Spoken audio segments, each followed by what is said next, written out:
नमस्कार। आज आमे एक एमिति कहानी विषय जानिबा गोटे एमिति यात्रा कथा जोंठी सत आउ असत भितरे फरक जानिबा मुश्किल ही जाए। एमिति गोटे रातिर कहानी जहा सुनिले देह शीतेई जीव। केबे भाबिछंती जेउ बसरे आमे प्रतिदिन जीवा आसिबा करू हठात दिने सेइटा गोटे भयंकर रहस्यर घर पाल्टी गले कौन हेबो? हाँ, ए कहानी सेई प्रश्नर उत्तर खोजुछि आउ विश्वास करंतु एहार उत्तर आम कल्पना बाहरे। चलंतु आउ डेरी न करी सीधा कहानी भीतर को जिबा। तेबे कहानीर आरंभ हेउछि गोटे अंधारिया झिपिझिपि वर्षा रातिरु। आम कहानीर मुख्य चरित्र हेउछंती तुषार। से दिन ऑफिस रे काम एत्ते थिला जे बाहर को आसु आसु बहुत राति आउ बाहरे प्रबल वर्षा। तुषार पूरा व्यस्त, मनरे खाली गोटिए डर जेमिति हेले शेष बसटा मिस न हेउ। से दौड़ी दौड़ी स्टॉप रे पहुंचिला बेलकू बसटा ठीक छाड़िबा उपरे। हेले जा हेउ शेष मुहूर्तरे से बस भितरकू पसिगले। हाँ, बस भितरे पसिबा परे जाई तुषारंक जीवनरे जीवन पसिला। से जाई निजर सेई सबुदिनिया कोण सीट्रे बसी पड़िले ठीक झरका पाखरे।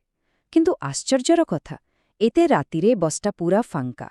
बाहारे वर्षार रिमझिम शब्द आउ भितरे शोनसान। दिनसारार क्लांतिरे केतेबेले जे तांको आखि लागिगला से जानी पारिलेनी। हेले से शांति बेसी समय पाई नथिला। तुषारंकर एही साधारण बस यात्रा बहुत जल्दी एक भयंकर मोड नेबाकू जाउथिला। बोधहुए मात्र 2 मिनिट हेइथिबो जेतेबेले तुषारंकर आखि खोलिला से जहा देखिले ताकू विश्वास करि पारिलेनी। अरे जो बसटा ए 2 मिनिट तले पूरा खाली थिला एबे लोकरे भर्ती केउठु आसिले एते लोक? तांको किछि बुझा पड़ेलानी। से भाबिले हुए तो बेसी क्लांत हे जाइछंती सेइथिपाई एमती लागुछि। एहा भाबी से पुणी आखि बंद करदेले। किछि समय परे पुणी तांकर निद भांगीगला। आउ एथर दृश्य आहुरी अजब। बस पुणी थरे पूरा खाली। आउ सबुठु आश्चर्य कथा हेला ए भितरे गोटिए भी स्टॉप पड़िनी। ताहेले से लोकमाने गले कुआड़े? तुषारंक छाती भितरटा एबे धड़ धड़ हेबाकू लागिला। आउ जेतेबेले तुषार एई सबु कथा भाबी व्यस्त हेउथिले ठीक सेतिकी बेले आउ जणे आसी पहुंचिले। एमिति जणे जे एही रहस्यकू आहुरी गभीर करिदेले। तुषार एई भावनारे थिले हठात नाकरे बाजिला बीड़ीर एक कड़ा गंध। से बुली चाहिले आउ देखिले तांको पाख सीट्रे जणे बुढ़ा लोक बसिछंती। मुहटा पूरा बयसर रेखारे भर्ती आउ आखि दुईटा ओहो से आखि दुईटा जेमिति केते तेथे काहानी निज भितरे साहिती रखिथिला। तुषार किछि पचारिबा आगरू बुढ़ा लोक जनक निजे कहिबा आरंभ कले।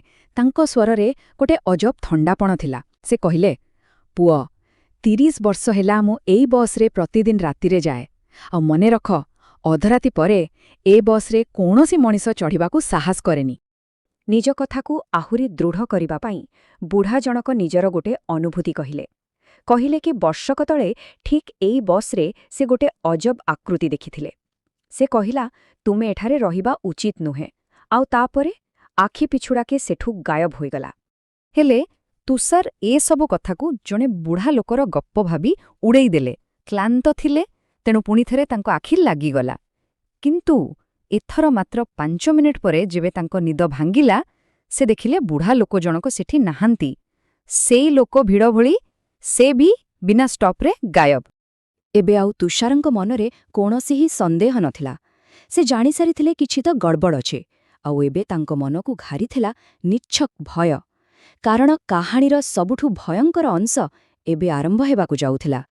हठात तुषारंक नजर पड़िला बसर सामना सीट उपरे। सेठी जणे लोक बसी खबरकागज पढ़ुथिला। अरे राति गोटाएरे गोटे खाली बसरे किए एते मन ध्यान दे खबरकागज पढ़े?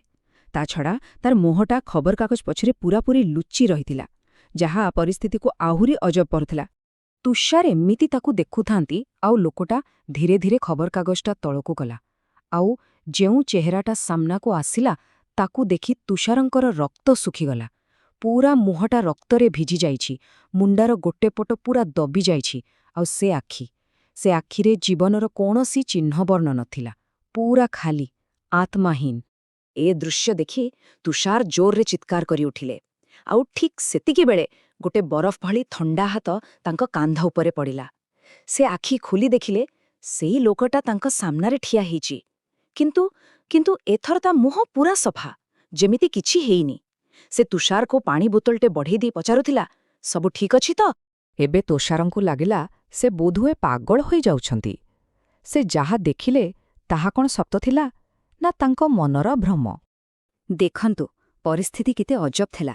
ଗୋଟେପଟେ ତୁଷାରଙ୍କ ଆଖି ଦେଖାସତ୍, ସେଇ ରକ୍ତାକ୍ତ ଚେହେରା, ଆଉ ଅନ୍ୟପଟେ ସେ ଲୋକର ଏତେ ସାଧାରଣ ବ୍ୟବହାର, ପାଣି ବୋତଲ ବଢ଼ଉଛି, ହେଲେ ତା ସହିତ ଗୋଟେ ଚେତାବନୀ ବି ଦଉଛି, ଏଠି ରୁହ ନାହିଁ। ଏସବୁ ମିଶି ତୁଷାରଙ୍କୁ ପୁରା ଦ୍ୱନ୍ଦ୍ୱରେ ପକେଇ ଦେଇଥିଲା। ତୁଷାର କିଛି ଭାବିବା ଆଗରୁ ଲୋକଟା ବସ୍ ଦ୍ୱାର ଆଡ଼କୁ ଚାଲିଗଲା, ଆଉ ପଛକୁ ନ ଚାହିଁ ଶାନ୍ତ ଭାବରେ କହିଲା, ମୁଁ ଏଠାରେ ଅଛି। ଆଉ ତାପରେ ସିଧା ଚଳନ୍ତା ବସ୍ରୁ ବାହାରକୁ ଡେଇଁ ପଡ଼ିଲା। ଏହାପରେ ବାହାରୁ ଏକ ଜୋରଦାର ଧକ୍କା ହେବାର ଶବ୍ଦ ଆଉ ଗୋଟିଏ ଭୟଙ୍କର ଚିତ୍କାର ଶୁଭିଲା। ଏହି ଘଟଣା ପରେ ତୁଷାରଙ୍କ ପାଇଁ ସବୁକିଛି ପାଣି ଭଳି ସଫା ହୋଇଗଲା। ସେ ବୁଝିଗଲେ ଯେ ଏଇଟା କୌଣସି ସାଧାରଣ ବସ୍ ନୁହେଁ, ଏଇଟା ଗୋଟେ ଜାଲ। ଆଉ ଏବେ ତାଙ୍କ ପାଖରେ ରାସ୍ତା ମାତ୍ର ଗୋଟିଏ ଥିଲା, ଯେମିତି ହେଲେ ଏଠୁ ବାହାରକୁ ଯିବାକୁ ପଡ଼ିବ। ଆଉ ତୁଷାର ମୁହୂର୍ତ୍ତେ ବି ଡେରି କଲେନି। ମୁଣ୍ଡରେ ଖାଲି ଗୋଟିଏ କଥା, ଏଇଠୁ ପଳେଇବାକୁ ପଡ଼ିବ।